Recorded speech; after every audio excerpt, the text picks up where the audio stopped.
Dawson's Rambles. Hey YouTube, Dawson Ryder here. Welcome to my review for Mashin Sentai Kiramager episode 10. So this week was a Blue Shigeru focused episode, and honestly, if I'm being honest, just saying the word honest a bunch of times, it's probably my least favorite episode of the season, but I didn't necessarily hate it.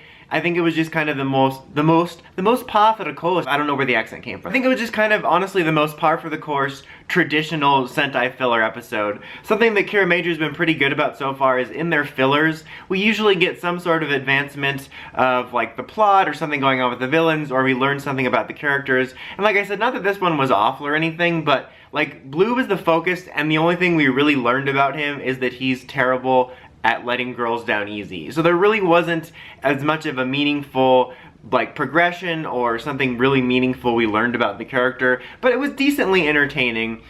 My favorite part of the episode was something that started at the beginning, is you have him training with Brawhead and Pink to do like that classic, you know, oh, there's an apple or something on my head and I'm gonna shoot it or slash it or something for target practice. And so he's got like this leak on top of her head and slashes it with Pink right next to her, but he's able to stop the energy beam before Pink gets hit. And he's talking about how he wants to train his Kira mentality so that he can control like the energy from his sword. That sounded like, nope. I kind of liked that bit because I think one thing Kiramager's doing well, like a small little thing, is I like that the characters are very proactive, like with their training. Like the Rangers recognizing that Red doesn't have as much strength, like physically, compared to like the imagination aspect. So they were training him, you know, and like even after they overworked him, like we saw he was last week still jogging with them and stuff. And like I like how the other team members, for example, Blue in this one, is like, well, you know, if he can use his Kira mentality, I want to learn to hone mine and focus it. And so I thought that was a cool little bit in general, but then it comes back later in the episode, so I thought that was kind of nice. And then, believe it or not, so this next part, when they get back home from training, he was excited to eat this cheddar dog, and he's all excited about it, and this is one of those times where I'm describing the events of the episode, and I'm like, I'm nuts. And when he opens it up, someone took a giant bite out of the middle. Believe it or not, that's going to be important later. So then the core premise of the episode comes in where the other Rangers are watching this music video of this girl, and she's like super popular, and it seems like Blue recognizes her, but he initially denies it, but eventually it goes into that is basically mind controlling people. It like fuses a ticket under their heart, they can be controlled, and Blue eventually reveals that she used to be a fan of his and was like obsessed with him, and he couldn't let her down easy, or he thought he let her down easy, but he really didn't. And he's kind of, you know, talking about it with the mecha later, and he's like, you know, I thought I let her down easy. And he's like, no, you didn't. You said you couldn't be together. Right now. And when he runs into her again, they notice that, like, she has literally a monster on her back that's controlling her and allowing her to have this ability. And so, but later, she's about to do this concert. Like, everybody that she controls first passes out, but then they're under her control, and they're all gonna go to this concert and like empower her and empower the beast that they need to.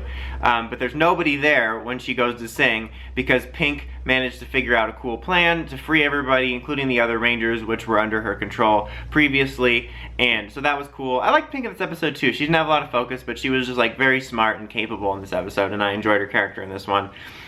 But then the monster basically holds the girl hostage to Blue, but then he slashes at him, and then you think, oh no, he slashed both the victim and the monster in half. But no, he used the control from the previous part of the episode. So when we showed the training that he can control the energy coming from the Kirame sword, he used that to only slice the monster and not her, which was a cool moment.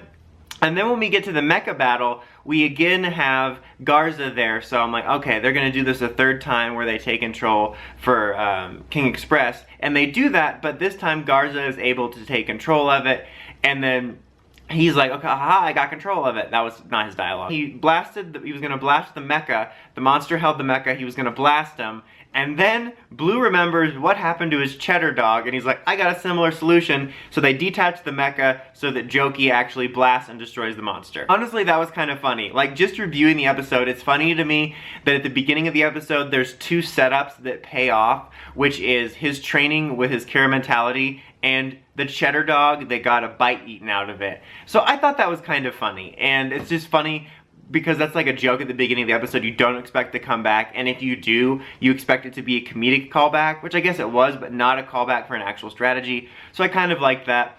And then the episode ended with now the girl has a crush on Pink because she's the one that saved her, and she's able to actually let her down properly without being too mean. So, like I said, this is probably my least favorite episode, but that doesn't mean I hated it. I found it to be decently charming. It's just, I think it was its most basic episode compared to the previous fillers, which I felt did a little more advancement. But as far as positives, I did appreciate the training with the Kira mentality. I liked that bit. And there was a small little bit about Garza sort of recognizing Blue's focus, and I think that's what he used to control Jokey later, so I liked that bit as well.